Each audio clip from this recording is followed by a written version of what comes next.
सभी कानूनी विवाद और मीडिया ट्रायल खत्म होने के बाद अभिनेता ने रेणु देसाई के साथ अपनी शादी की घोषणा की थी। इस जोड़े ने 28 जनवरी 2009 को विवाह कर लिया। रेणु और पवन के जीवन में सब कुछ ठीक चल रहा था और जल्द ही उन्होंने अपने जीवन में एक बच्ची का स्वागत किया। वैवाहिक जीवन के कुछ खुशहाल दिनों के बीतने बाद पवन और रेणु के बीच विवाद शुरू हो गए, जिसकी मुख्य वजह थी कि पवन कल्याण अपने भाई नागेंद्र बाबू की मदद करने लगे थे, जो कि पैसों की कमी से जूझ रहे थे।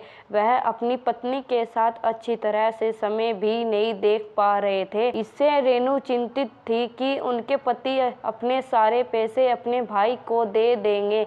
झगड़े ने एक नया रूप ले लिया और साल 2011 में यह पता चला कि रेणु अपने बच्चों के साथ अपने माता-पिता के घर पुणे में जाकर रहने लगी।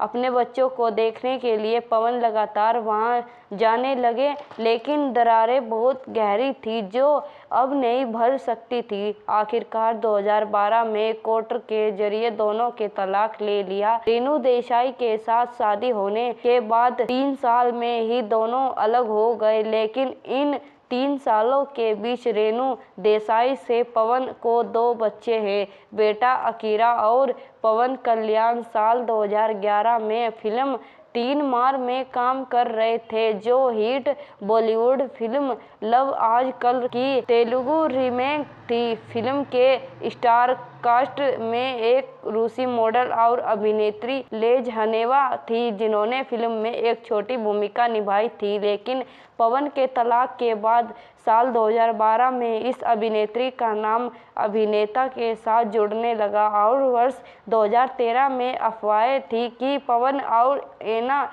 जल्द ही 30 सितंबर 2013 को शादी करने वाले हैं। मीडिया रिपोर्ट्स की माने तो कोई बड़ा समारोह नहीं होता और कपल ने चुपके से शादी कर ली।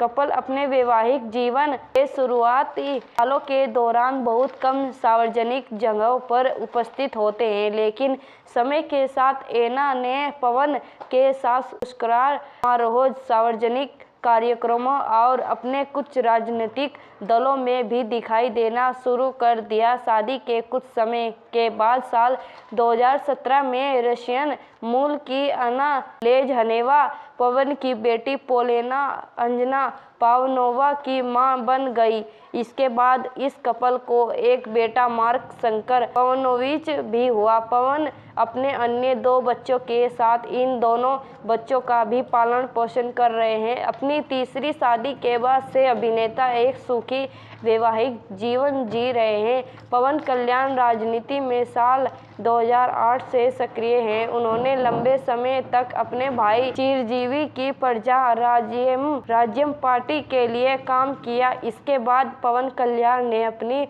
खुद की पार्टी बना ली। पवन कल्याण की राजनीति पार्टी का नाम जन सेना पार्टी है। इस पार्टी का गठन उन्होंने साल 2014 में किया था और अब भी सक्रिय है। इन दिनों वह अपनी अपकमिंग फिल्मों की शूटिंग में व्यस्त हैं। इस तरह पवन कल्याण एक सफल अभिनेता होने के साथ अपनी निजी जिंदगी को लेकर भी सुर्खियों में छा रहे। तो आपको पवन कल्याण की लव लाइफ कैसी लगी, हमें कमेंट करके जरूर बताएं। साथ ही हमारे लिए कोई सलाह हो तो अवश्य दें। आपको वीडियो अच्छी लगे तो लाइक, कमेंट से सब्सक्राइब जरूर करना।